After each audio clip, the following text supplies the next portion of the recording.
Hello YouTube family, कैसे हैं आप सब। आई होप आप सब बहुत बढ़िया होंगे, स्वस्थ होंगे और एकदम मस्त होंगे।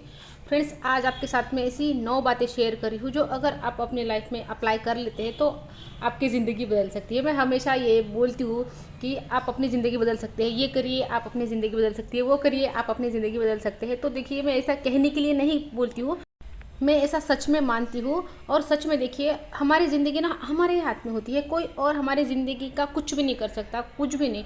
हम अपनी ज़िंदगी बदल सकते हैं, हम ही अपनी ज़िंदगी बदल सकते हैं, कोई और हमारी ज़िंदगी नहीं बदल सकता, कुछ भी नहीं कर सकता दूसरा कोई। देखो, जब हम छोटे होते हैं ना तब की बात अलग होती है, तब हम उतने मेच्योर नहीं होते हैं या हम फिजिकली स्ट्रांग नहीं होते हैं, ना हमारे में उतनी समझ होती है कि हम अपनी लाइफ को कोई डायरेक्शन दे पाए या कुछ अपनी लाइफ को हम चेंज कर पाए, क्योंकि हम उतने सक्षम नहीं होते हैं।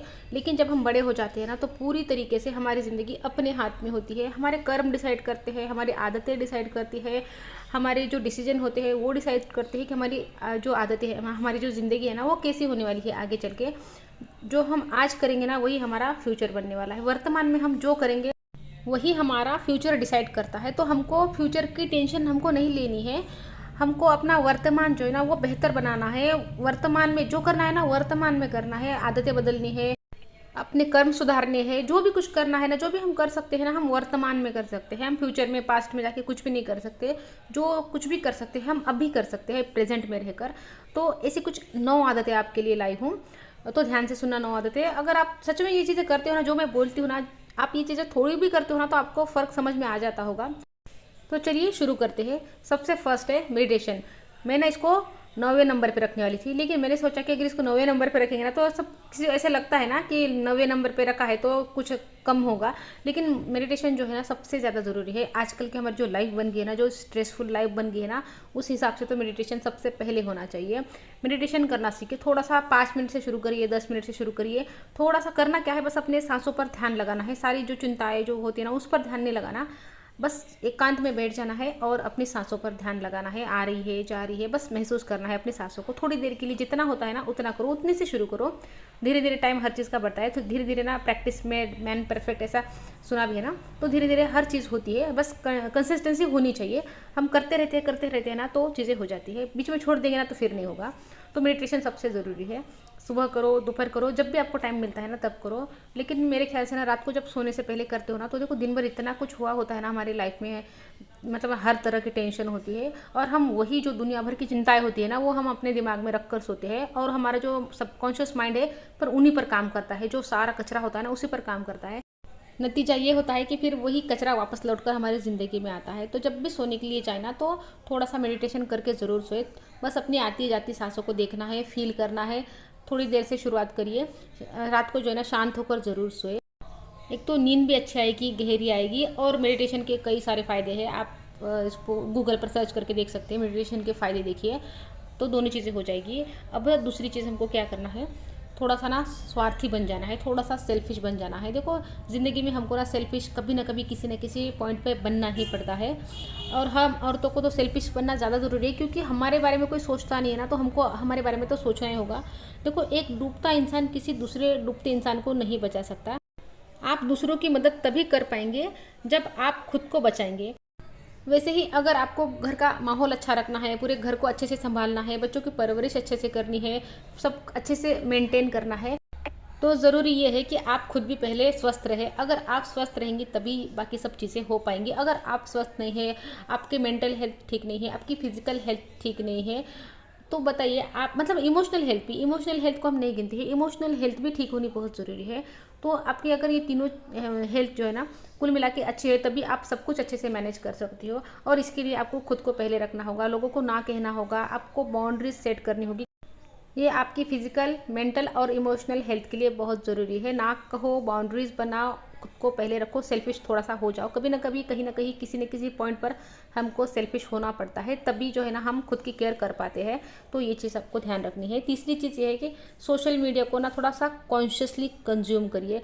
हम आजकल ना इतना उस पर मतलब ना टाइम स्पेंड कर रहे हैं ना, इतनी सारी चीज़ें, इतने सारे इमोशन हमारे अंदर जा रहे हैं, नेगेटिव पॉजिटिव हर टाइप के। हम ना ये नहीं देख रहे हैं कि हमको क्या देखना है, हम चूज़ नहीं कर रहे हैं कि हमको क्या देखना है क्या नहीं देखना है, हमारे लिए कौन सी चीज़ अच्छी है कौन सी चीज़ अच्छी नहीं है। बस स्क्रॉल कर रहे हैं, सामने जो आ रहा है ना वो बस हम कंज्यूम कर रहे हैं। तो हमको कॉन्शियसली कंज्यूम करना होगा। क्या हो रहा है ना, इस चक्कर में देखो सोशल मीडिया में इतना दिखावा हो गया है, इतना दिखावा हो गया है कि उसकी ना कोई हद ही नहीं है। फ़िल्टर पे फ़िल्टर, फ़िल्टर पे फ़िल्टर, और अच्छी साइड दिखाई जाती है आपको। ऐसा नहीं होता कि घर में कुछ कुछ प्रॉब्लम है वो आपको दिखाई जा रही है, या कुछ घर में आप नाइटी में घूम रहे हैं, मेकअप नहीं है, मतलब ना ऐसे ही ना उठे उठे बेड पर से बस उठे हैं, तो आपको वैसी चीज़ें कोई नहीं दिखाएगा। आपको एकदम टिप टॉप चीज़ें दिखाई जाएगी, आपको सब अच्छा ही देखने को मिलेगा। बुरी साइड सोशल मीडिया पे आपको नहीं देखने को मिलेगी। तो इससे क्या होता है, हम खुद की लाइफ को ना औरों से कंपेयर करने लगते हैं कि वो अच्छी दिखती है या वो अच्छा दिखता है, मतलब उनकी ज़िंदगी अच्छी है मेरी ज़िंदगी अच्छी नहीं है, उनका घर अच्छा है मेरा अच्छा नहीं है। हमको ये पता नहीं होता कि अंदर उनके क्या चल रहा है, उनके जो पर्सनल लाइफ है उसमें क्या प्रॉब्लम है, हमको ये चीज़ें पता नहीं होती है। हमको जो बस दिखता है ना, जो अच्छी साइड जो दिखती है ना, बस हम ना उसी को सच मान लेते हैं और बस अपनी ज़िंदगी को उनसे कंपेयर करने लगते हैं। तो इससे क्या होता है ना, हमारी एंजाइटी लेवल बढ़ रही है, हमारा स्ट्रेस बढ़ रहा है। हमको ना कभी कभी समझ में भी नहीं आता कि हमको किस वजह से अच्छी फीलिंग नहीं आ रही है, किस वजह से चिड़चिड़ हो रहा है। कभी ना कभी हमने कुछ ऐसा कंज्यूम किया है जिसका असर हमारे ऊपर हो रहा है। देखो असर तो होता है, हर चीज़ का हमारे ऊपर असर होता है। एक रूम में फ़ोटो लगी है ना, उसका असर भी होता है। कोई चीज़ सामने पड़ी है ना, बार बार आपको दिख रही है ना, उसका भी असर होता है। हमको ये चीज़ें पता नहीं चलती, हर चीज़ का हमारे ऊपर असर होता है। एक एग्जांपल देती हूँ, जब औरतें प्रेग्नेंट होती है ना, तो अच्छे बच्चे की तस्वीर कैसे उसके सामने लगाई जाती है, क्यों लगाई जाती है भगवान की अच्छे बच्चे की, क्योंकि देख कर ना प्रभाव पड़ता है। तो हर चीज़ का हमारे दिमाग पर प्रभाव पड़ रहा है। जो भी हम देख रहे हैं ना दिन रात, ये जो सोशल मीडिया पे कंज्यूम कर रहे हैं ना, इसको कॉन्शियसली कंज्यूम कीजिए।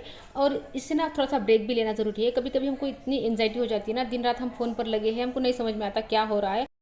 तो इससे ब्रेक लेना बहुत ज़रूरी है। जैसे वीक में एक हम फास्ट रखते हैं ना, किसी एक दिन को चुन के, तो बस इसका ऐसे फास्ट रखना ज़रूरी हो गया है। ये जो कलयुग है ना, इसमें इसी का उपवास रखना ज़रूरी हो गया है सोशल मीडिया का।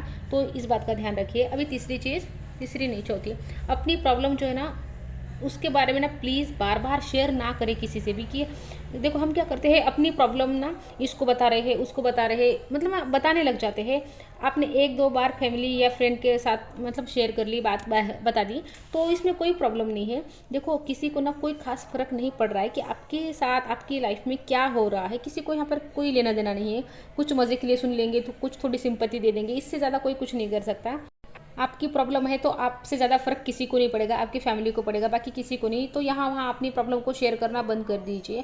क्योंकि क्या होता है, जिस पर हम ज़्यादा ध्यान देते हैं वही हमारी ज़िंदगी में बढ़ती है। अगर हम प्रॉब्लम पे शिकायतों पे ध्यान दे रहे हैं ना, इसको बता रहे हैं उसको बता रहे हैं, तो हम क्या कर रहे हैं, अपनी ज़िंदगी में वो चीज़ें बढ़ा रहे हैं। जैसे खुशियाँ बांटने से बढ़ती है ना, वैसे ये दुख, ये जो परेशानी है ना, ये भी बांटने से बढ़ती ही है। अभी पांचवी चीज़, थोड़ा सा ना साइलेंस में बैठना सीखो। कोई फ़ोन नहीं, कोई टीवी नहीं, कोई रिश्तेदार नहीं, किसी से बात नहीं, बस आप है और बस आप है अपने साथ। खुद के साथ बैठना सीखो। थोड़ा सा ना खुद पर ध्यान दो। खुद क्या सोच रहे हो, क्या बातें चल रही है अंदर, बस देखना शुरू करो कि अंदर क्या चल रहा है। इसको साइलेंस बोलते हैं। और आप यूट्यूब पर सर्च करके देखिए कि साइलेंस के कितने फ़ायदे होते हैं। मैं कोई भी चीज़ बताती हूँ ना, तो ऐसा नहीं है कि जो मुँह में आया ना वो बोलने जा रही हूँ। मुझे चीज़ें पता है इसलिए मैं बोलती हूँ। अभी देखिए छठी चीज़, जो भी आपके साथ हो गया है ना उसको एक्सेप्ट करो। देखो जो पास्ट में हो गया है, जो आज तक हो गया है ना, हम बोलते ना कि ऐसा करती तो ऐसा नहीं होता, मैं ऐसा करती तो वैसा नहीं होता। ये मतलब कुछ भी जो भी है ना, जो भी कंडीशन है ना आपकी, उसको एक्सेप्ट कर लो। जो हो गया है ना उसको हम एक्सेप्ट कर सकते हैं ना, उसको हम बदल सकते हैं ना, हम उसमें कुछ भी चेंजेस नहीं कर सकते पास्ट में जाके। तो जो हो गया है ना उसको एक्सेप्ट करो। जब आप एक्सेप्ट कर लेते हो ना कि जो भी हो गया उसको मैं एक्सेप्ट करती हूँ, तो कहीं ना कहीं आप अपनी गलती मान रहे हो, खुद की ज़िंदगी की जिम्मेदारी ले रहे हो। और जब आप अपनी ज़िंदगी की जिम्मेदारी लेते हो, तब आप यूनिवर्स की, भगवान की नज़र में आ जाते हो कि देखो जो भी कुछ हुआ है ना कहीं गलती आपकी ही थी। ये आप जब मान लेते हो, एक्सेप्ट कर लेते हो, जब हम चीज़ें एक्सेप्ट करते हैं ना, तो ये हम मान रहे होते हैं कि कहीं ना कहीं गलती मेरी ही थी, कि मेरे ही कुछ कर्म ऐसे रहे होंगे, कुछ मेरे डिसीजन ऐसे रहे होंगे कि ये सिचुएशन ऐसी आई है। तो जब आप एक्सेप्ट करते हो ना, देखो आपको इतना हल्का फील होता है। और देखो उसके आगे आपकी लाइफ की जो स्टक सिचुएशन है ना वो बदलने लगती है। रास्ते कहीं ना कहीं आपको दिखने शुरू हो जाते हैं, खुलने शुरू हो जाते हैं। तो जो भी सिचुएशन है ना अभी इस वक्त, देखो जो होना था ना वो हो गया है, जो होना है वही होता है। आप उसको बदल नहीं सकते हैं, पास्ट को आप बदल नहीं सकते हैं। जो करना है आप वर्तमान में कर सकते हैं। पास्ट का रोल बस इतना होना चाहिए कि आप उससे क्या सीखें। जैसे हमको गाड़ी तो आगे देखकर चलानी है ना, लेकिन एक आईना पीछे का देखने के लिए भी होता है ना, एक साइड मिरर होता है। तो हमको बस पास्ट में उतना ही देखना है, मतलब हमने क्या सीखा है वो देखने के लिए हमको एक चाहिए कि हम पास्ट से क्या सीखें। बाकी हम पास्ट का कुछ भी नहीं कर सकते, पास्ट खाली हमारे दिमाग में है। अभी 7वीं चीज़ आपको जो करनी है ना, माफ़ करो। लोगों को ना माफ़ करना सीखो। कितना भी किसी ने गलत कर दिया है ना, उसको माफ़ करो। इसलिए नहीं कि उसने आपके साथ गलत नहीं किया है, बस इसलिए कि आपको शांति चाहिए। जितना माफ़ी दोगे, जितना माफ़ करोगे लोगों को, उतना सुकून से रहोगे। इसी के ऊपर मैं पिछली वीडियो भी बनाई है, आप उसको देखना कि माफ़ करने से कितने फ़ायदे होते हैं। तो इसमें डिटेल में नहीं जाते हैं, बस माफ़ करना सीखो लोगों को। माफ़ करोगे तो आगे ज़िंदगी में बढ़ते रहोगे। अभी 8वीं चीज़, अपनी सुबह की शुरुआत थैंक यू से करो। थैंक यू बोलो परमात्मा पिता को, थैंक यू बोलो हर चीज़ के लिए। जो इतना कुछ दिया है ना, उसके लिए हमेशा थैंक यू बोलो। इस पर भी मैंने वीडियो बना रखी है, तो इस पर भी ज़्यादा नहीं बोलते, लेकिन बस अपने दिन की शुरुआत थैंक यू बोलने से करो। हर चीज़ के लिए थैंक यू बोलो, भगवान को ग्रेटिट्यूड शो करो, फील करो। देखो आपका मूड जो है ना कितना जल्दी चेंज हो जाता है। जो भारी भारी सर लेके उठते हैं ना सुबह, तो वो भी हल्का हो जाता है। थैंक यू से शुरुआत करो अपने दिन की। और अभी 9वां मज़ेदार पॉइंट, अपने लिए ना बड़ी बड़ी बातें सोचो। ऐसा देखो, इतनी बड़ी बातें सोचो, इतनी बड़ी बातें कि आपने कभी सोची भी नहीं होंगी ना, इतनी बड़ी बातें अपने लिए सोचो। वो जो हम खुद से बोलते रहते हैं ना, जो निगेटिव सेल्फ टॉक होती है हमारी, मेरी किस्मत तो ऐसी है, मेरे साथ कभी कुछ अच्छा हो ही नहीं सकता, मेरे साथ तो हमेशा बुरा ही होता है, ये अपने लिए मत सोचो। देखो लोग हैं हमारा बुरा सोचने के लिए, हम भी अपने बारे में बुरा ही सोचेंगे क्या? अपने लिए ना बहुत अच्छी बातें सोचो, बहुत अच्छा। देखो आसमान में हम जब उड़ने की बात करते हैं ना, तो कम से कम देखो, हम जब 100 किलोमीटर उड़ने की बात करते हैं ना, तो हमारी कोशिश से हम कम से कम 50 किलोमीटर तो उड़ ही जाएंगे। तो ऐसे ही आप जितना बड़ा सोचोगे ना, आपकी लाइफ उतनी ही अच्छी होती जाएगी। देखो सोच से ही सारा संसार बनता है, ये ब्रह्मांड सोचने से ही बना है। जब ब्रह्मा जी ने सोचा ना, उसके बाद ये पूरी दुनिया बनी, सारे पेड़ पक्षी पंछी सब उसके बाद ही बने। तो जैसा जैसा सोचोगे ना, वैसी वैसी लाइफ होती जाएगी। तो बड़ा सोचो, बड़ी बड़ी बातें सोचो अपने बारे में, अच्छी ज़िंदगी के बारे में सोचो, सब आपके अच्छे फ्यूचर के बारे में सोचो। बुरा मत सोचो कुछ भी अपने बारे में। जो सोचोगे ना वो मिलेगा ज़िंदगी में। आज भी आप जो ज़िंदगी जी रहे हो ना, ये कभी न कभी आपने सोची ज़रूर होगी। आप सोच के देखो, थोड़ा सा बैठ जाओ, शांति से सोच के देखो कि आप आज जो ज़िंदगी जी रहे हो, ये कभी न कभी आपने ही अपने माइंड में सोची है। तो अच्छा सोचो अपने लिए, बहुत अच्छा सोचो, बहुत अच्छा। वो बिचारी वाली सोच नहीं रखनी, बिचारी वाली फीलिंग नहीं रखनी। अगर बिचारी वाली फीलिंग रखोगे ना, तो ज़िंदगी ना बिचारों वाली ही मिलेगी। तो ये वाली बात तो बहुत नोटिस करने लायक है कि अच्छा सोचो, जितना अच्छा सोच सकते हो ना, जिसकी कोई हद नहीं है, उतना अच्छा सोचो, उतना बड़ा सोचो खुद के लिए। तो फ्रेंड्स, आई होप आपको मेरी बातें समझ आई होगी। वीडियो थोड़ी सी लंबी हो गई है, लेकिन सारे पॉइंट क्लियर करने भी ज़रूरी थे। तो फ्रेंड्स, अच्छे लगे हो तो लाइक कर दीजिए, शेयर कर दीजिए। तो मिलती हूँ आपसे नेक्स्ट वीडियो में। Good bye friends.